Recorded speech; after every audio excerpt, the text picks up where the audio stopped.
There we go. Okay. My mic wasn't connected for some reason. But there's tip number two because the first time my mic was muted. So for the first fucking 7 minutes of this. So I'm gonna have to redo this. God damn it. But uh, okay. Start from the top. Hi, hello everyone. I'm back. Okay, and again, sorry for not uploading in a while for the people on YouTube who guys have had to upload. I am also streaming this on Twitch, which my Twitch link will be in the description down below, as well as a link to my Discord server. And yeah, the rest I already said on the stream part because I'm doing both streaming and recording at the time.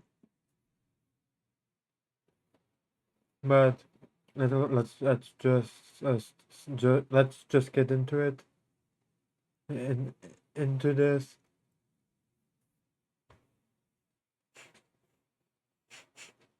Fuck it, rat. This is a survival lesson on why not to panic in a survival situation, and hopefully at the end, if I remember to, it will also be ways to try to prevent panic. Because no matter what, you have a level of panic at first in survival situations, for thrown into one, but there are ways to like calm it down and stuff like that. So hopefully, if I remember to, I will get into that at the end of this, of the lesson.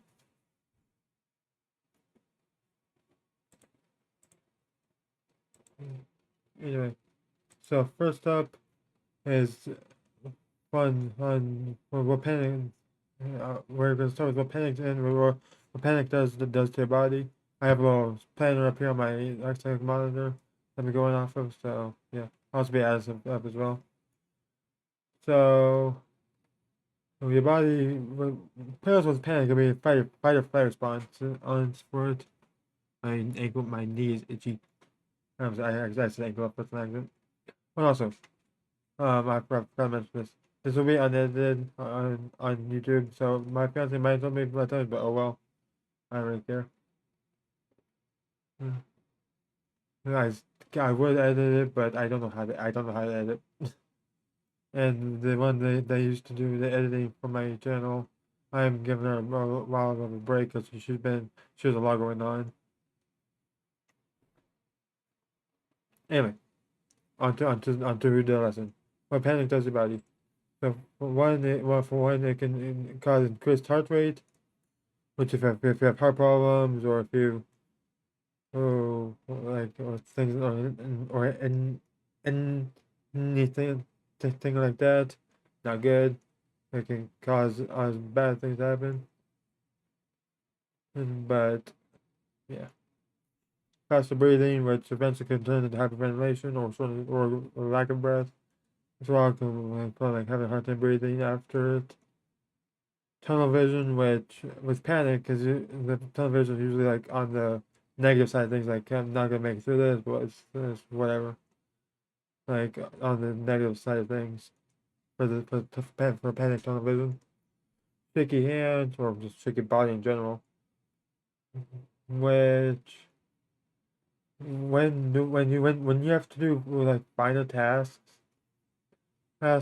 for survival, like killing them, start fire or whatever, or like strike stopping fire or whatever, and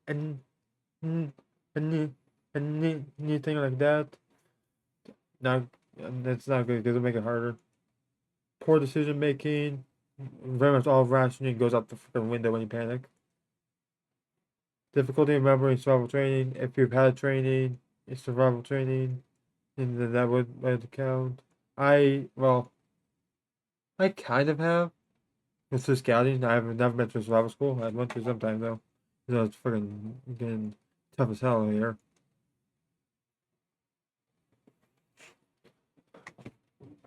But yeah, difficulty remembering survival training. So like I said, all rationing goes out the freaking window.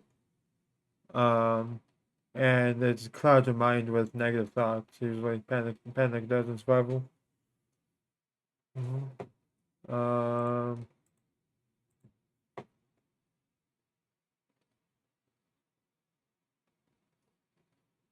Sorry, space off a minute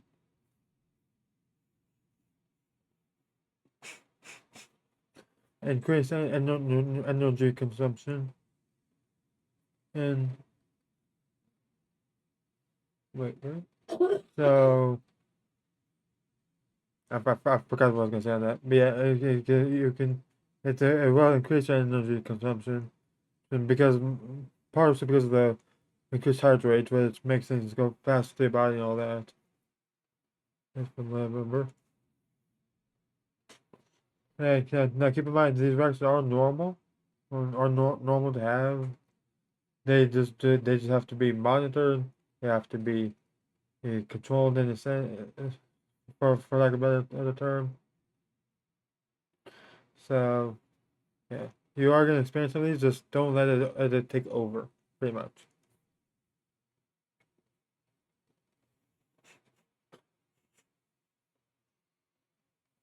Oh, yeah,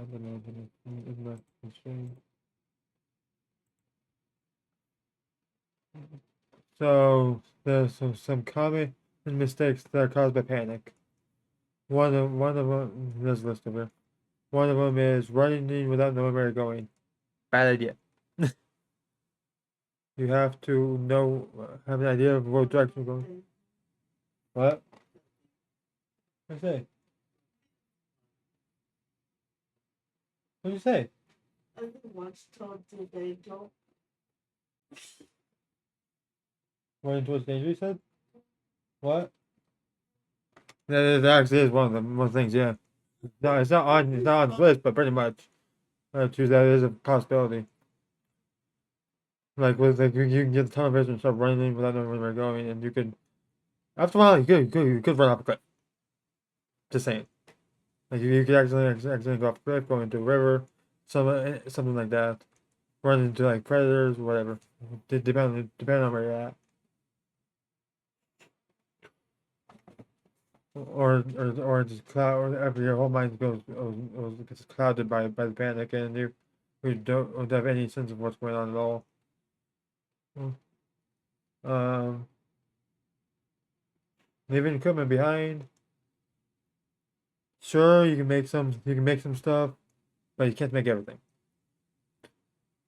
I will eventually do a survival lesson, on like what, on like stuff that you need and don't need. Eventually, I think I've done it on Twitch before, but I don't have it on my YouTube channel, so I might redo it sometime. Anyway, leaving equipment behind it is a big one, because if you leave certain things behind, like containers or whatever, like water, like this canteen that I have full water right now. If you leave something behind that's needed, that you cannot recreate, or you don't have the skills to recreate, or anything like that, then things are just gonna be a lot more difficult.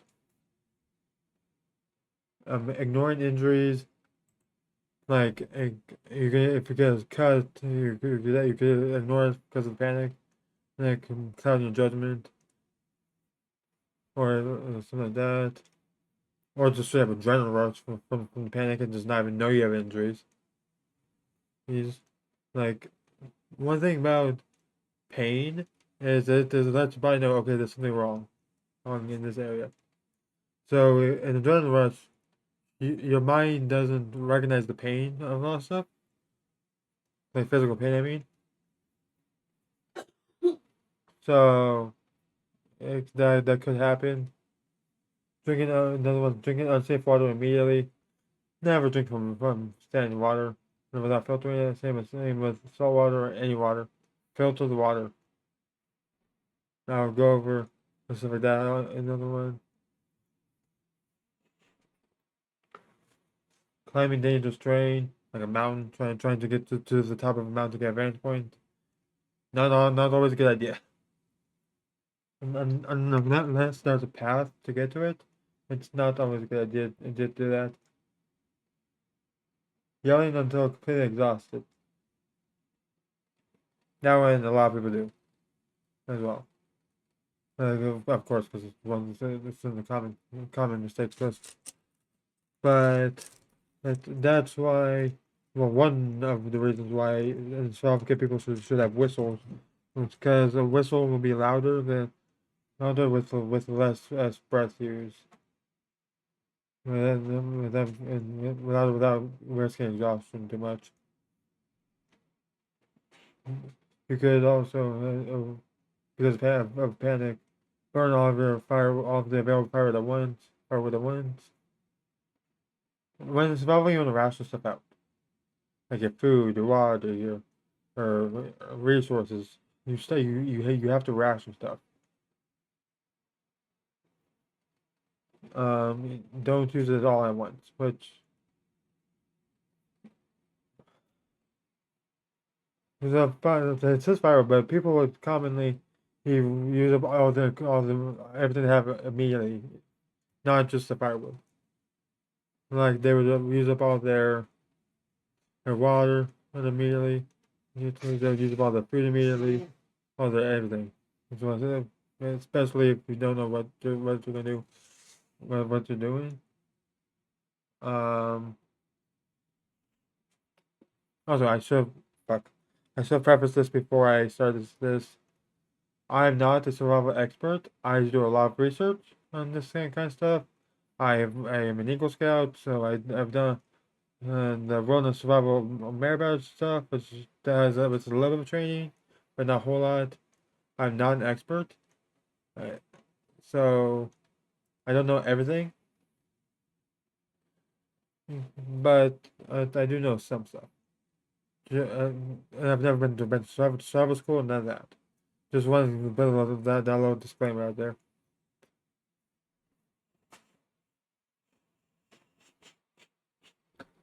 This is just the stuff I know is just from minor experience in scouting with that merit badge course.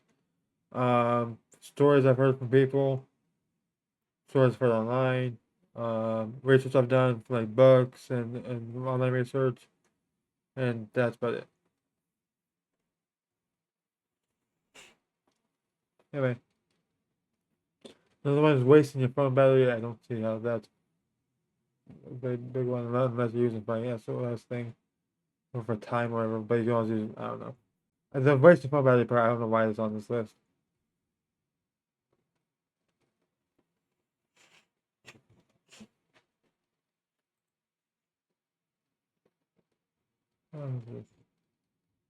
Alright. So next we're going over the stop method. With stop being an acronym. Thing S for stop, of course. Don't immediately start walking. And don't don't just walk in random direction. Hope for the best. That's always a bad idea.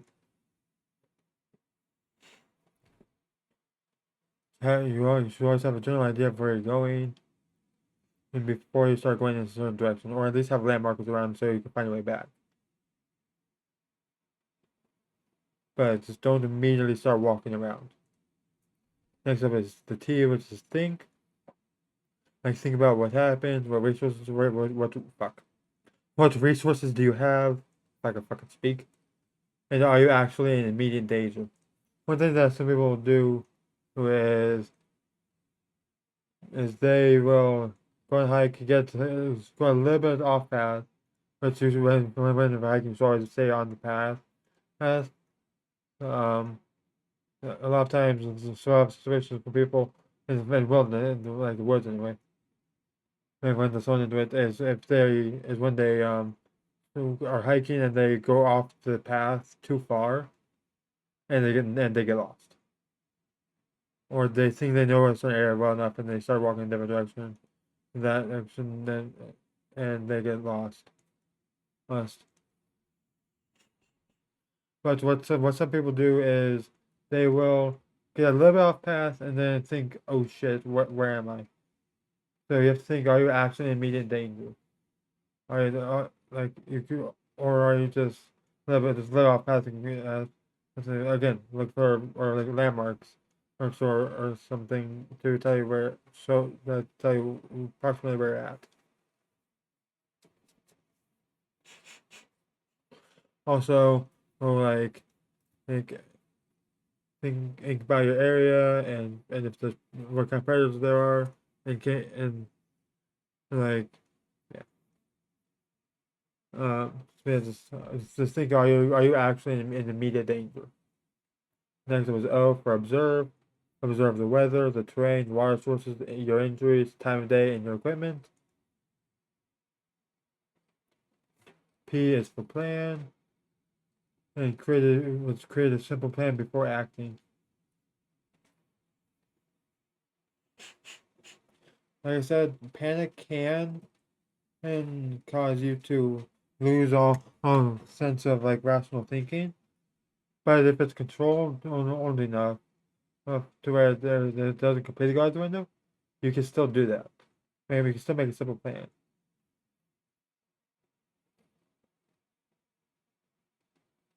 Um, just be sure to actually think stuff through before you do whatever, pretty much. Like think of like, okay, what's the positive outcome, what's the negative outcome of this, and that kind of stuff. A lot of the, from what I've heard, a lot of the more experienced people, and also I've also heard that sometimes in the military survival school, from what I've heard, again, what I've heard, they teach you this method, and so what a lot of the more experienced people do is they will stop moving and just do and go through all the steps before they do anything.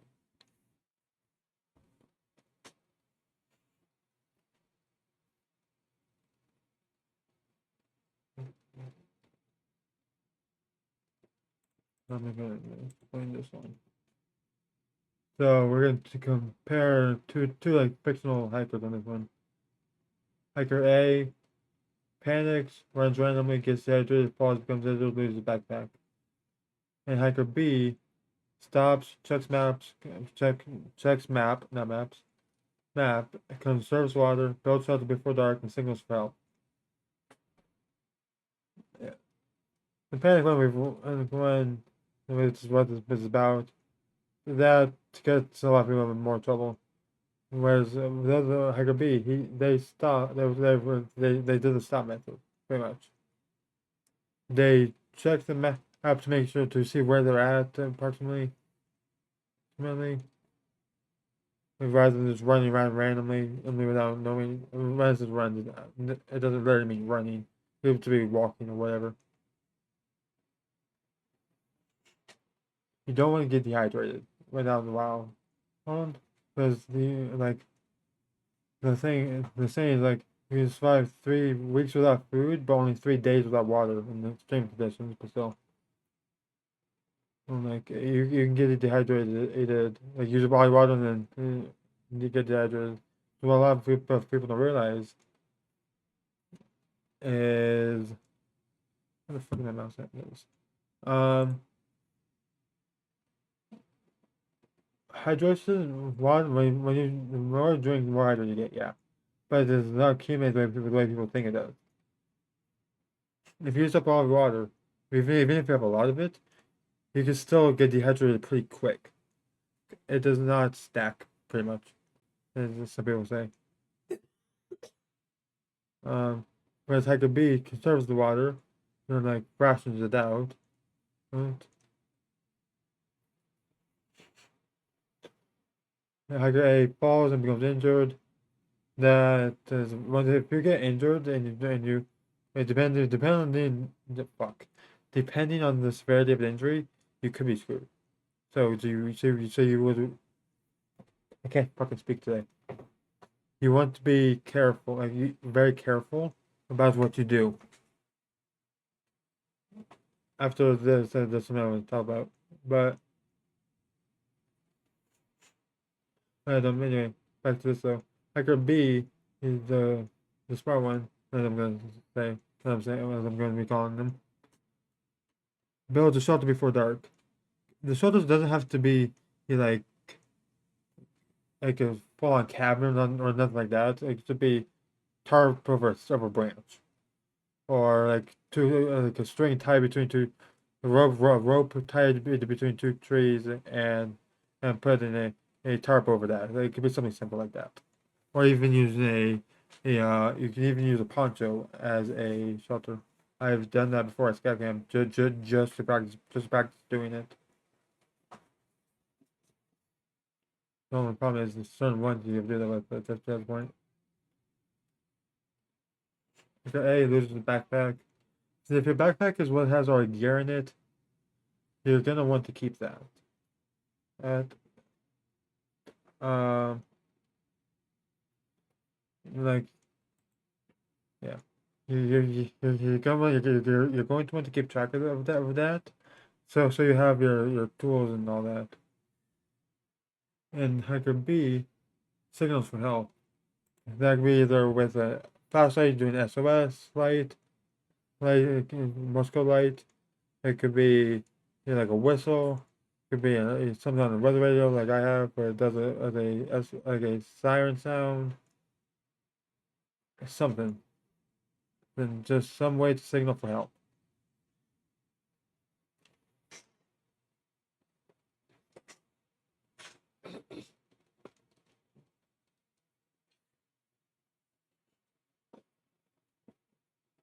Hiker B, the smart one, is much more likely to get rescued and not get unalived, just by the wilderness. With hiker A, kind of screwed. I'm not gonna lie, depending on the injury in his kind of his back leg. Yeah. Oh, the thing needs to say something early on here. Okay.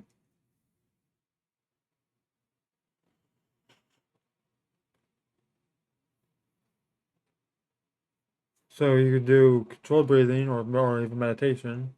That was what I sometimes do. And then not for stuff, but for other stuff. Like it was. But controlled breathing, like for example, is inhaling for 4 seconds, hold it for 4 seconds, exhale for 4 seconds, and repeat. We do that until you are calmed down. I just realized I said that pretty fast, didn't I? I'm gonna repeat that again, but just slower, because that part was very important. Sorry if I'm talking too fast, by the way, guys. If you have to, on the YouTube side, there's always a slow down, one way to slow down the video. If you need to, my apologies though. So inhale for 4 seconds, hold your breath for 4 seconds, and then exhale for 4 seconds, and then repeat. Just keep doing that until you who feel yourself get calmed down. Um, and yeah. Another method, which you guys can do both of these at the same time, is well not same time, but like what so rather than this, focus on one problem.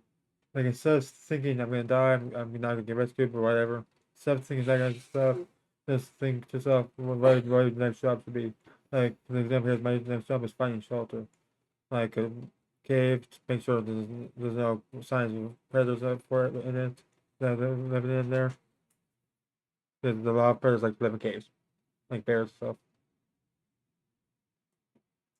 Break survival into small tasks. For example, shelter, warmth, water, fire, signaling, and food later. On my is later.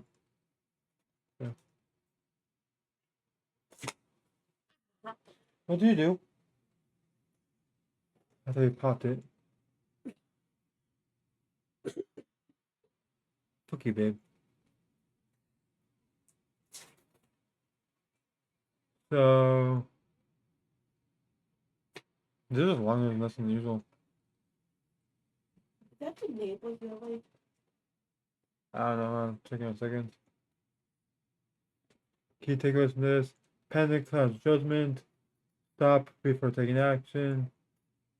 Breathe and assess the situation. Focus on solving one problem at a time. Conserve energy and resources. Simple, thoughtful decisions are usually better than rushed ones, but not usually, they always are. And a calm mindset is one of the most valuable survival tools we have.